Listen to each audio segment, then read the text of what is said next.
Una notizia esplosiva ha appena scosso la notte di Napoli. E i tifosi del nostro amato Napoli sono già in massima allerta. Scontro, siamo tornati con un altro aggiornamento imperdibile, portando informazioni fresche e dirette dai retroscena del club. Come sempre, il nostro impegno è tenervi davanti a tutti, con tutto ciò che accade nel mondo azzurro. Prima di entrare nel vivo di questo tema che sta lasciando tutti a bocca aperta, lasciate un like.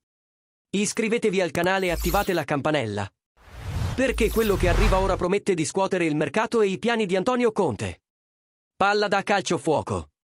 Il protagonista di oggi è Yohan Manzambi, uno dei nomi più sorprendenti comparsi nella lista degli osservati speciali del Napoli per gennaio. Molti tifosi ancora non conoscono questo talento svizzero classe 2005. Ma nei dipartimenti di scouting europei è già considerato un profilo di enorme potenziale. E Giovanni Manna, sempre attento alle nuove gemme, ha inserito il giovane centrocampista nel radar per rinforzare un reparto che soffre per gli infortuni di De Bruyne e Anguissa. Manzambi ha iniziato la sua carriera nel Servette, dove si è messo rapidamente in mostra nelle selezioni giovanili della Svizzera, Under 18, Under 19 e Under 20. Nel 2023 il Friburgo lo ha acquistato per la squadra U23.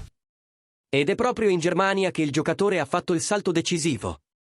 Nel 2024 è passato al Freiburg 2, attirando l'attenzione per il fisico, la lettura di gioco e la maturità tattica. La consacrazione è arrivata il 21 settembre 2024, quando ha esordito in Bundesliga nella vittoria per 3-0 contro l'Eidenholm.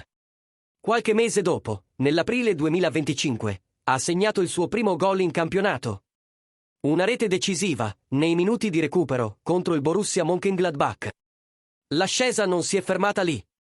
Nello stesso anno Manzambi ha debuttato con la nazionale maggiore della Svizzera contro il Messico e ha segnato poco dopo in un amichevole contro gli Stati Uniti.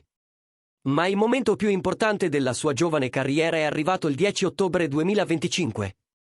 Nelle qualificazioni ai mondiali, quando ha segnato il gol della vittoria contro la Svezia.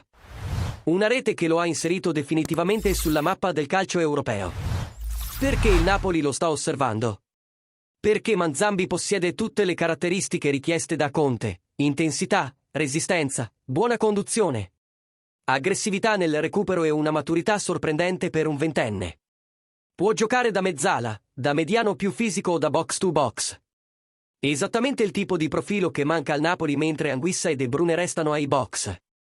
Inoltre, essendo Under 22, non occuperebbe uno slot nella lista principale della Serie A. Un dettaglio che Manna considera fondamentale nelle scelte di questo mercato. Il giocatore è ancora considerato un diamante grezzo e difficilmente arriverebbe come titolare immediato. Ma come investimento per il futuro, qualcuno che Conte potrebbe modellare nel proprio sistema. Il Friburgo non intende facilitare e valuta il giocatore tra i 12 e i 15 milioni di euro. Una cifra che mette il Napoli in una posizione delicata ma non impossibile. E ora vogliamo sentire voi, tifosi azzurri. Manzambi sarebbe una buona scommessa per il futuro del centrocampo del Napoli? Ha il profilo giusto per crescere sotto la guida di Conte? Scrivetelo nei commenti e partecipate al dibattito. E ovviamente, se questa notizia esclusiva vi è piaciuta, sostenete il canale con un super thanks, cuore blu fuoco ci aiuta tantissimo a continuare a portarvi aggiornamenti freschi sul nostro Napoli. Forza Napoli sempre!